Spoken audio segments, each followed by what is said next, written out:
बात आज की चैनल के कार्यक्रम आर पार में मैं सुधीर तोमर आप सभी का हार्दिक स्वागत और अभिनंदन करता हूं।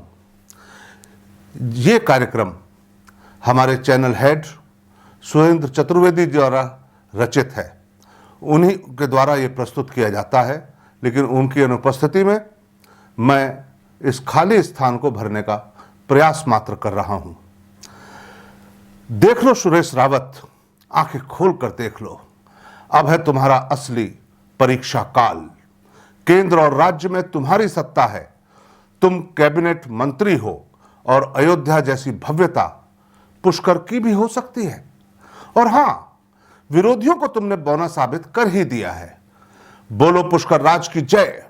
ब्रह्मा जी की पवित्र तपस्या स्थली में कमल का फूल फिर एक बार खिल गया है।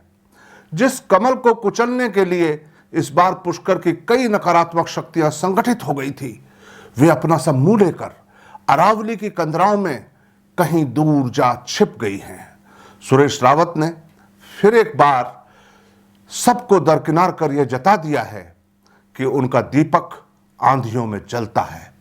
मेरे शेर को उनकी जुबान बनाऊं तो वह कुछ यूं कहेंगे, आंधियों के बीच जो जलता हुआ मिल जाएगा, उस दिए से पूछना मेरा पता मिल जाएगा।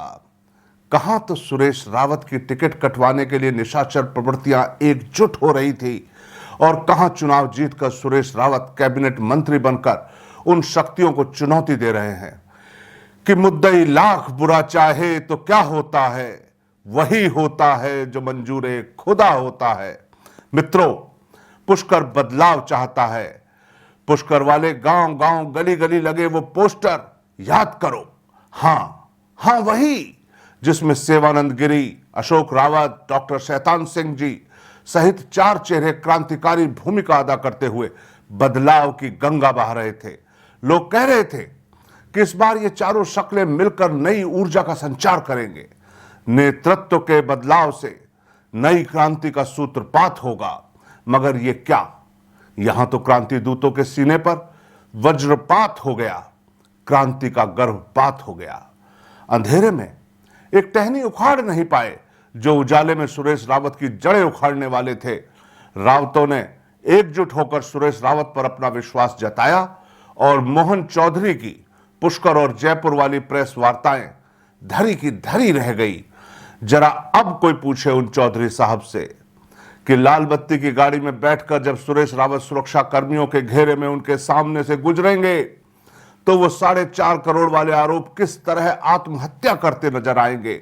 मित्रों, पवित्र पुष्कर सरोवर में सुरेश रावत ने तीसरी बार कमल खिलाकर सृष्टि रचयिता ब्रह्मा जी के चरण कमल की वंदना की है।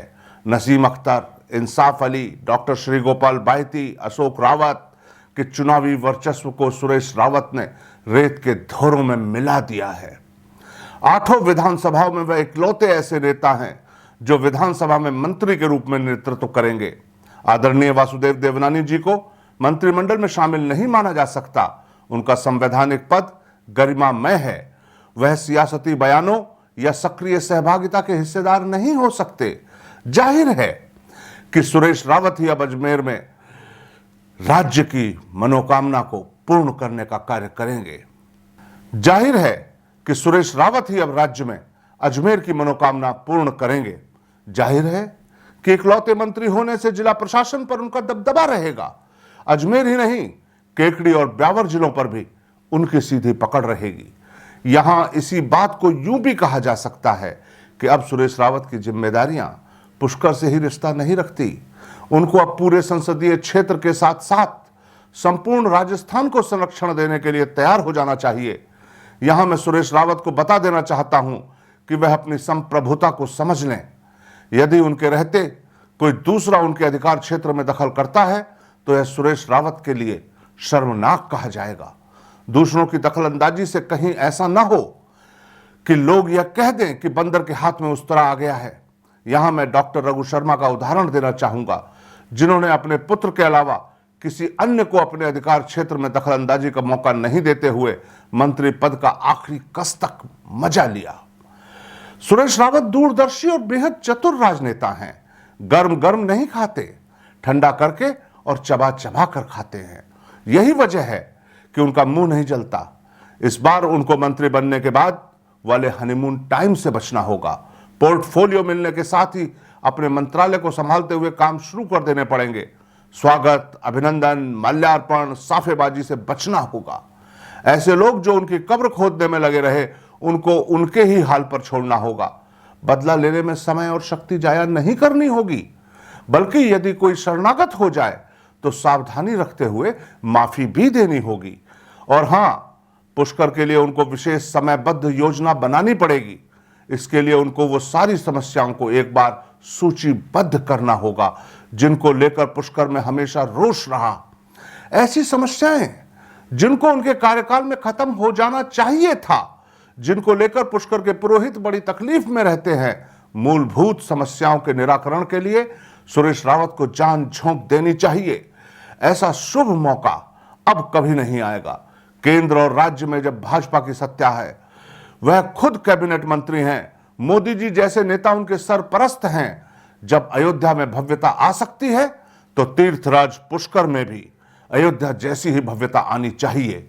सोच लो सुरेश रावत, इस बार का कार्यकाल ही आपकी राजनीति को तय और सुरक्षित करेगा।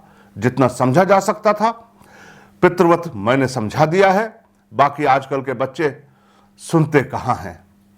धन्यवाद। आज इतना ही, फिर मिलेंगे अगले कार्यक्रम में।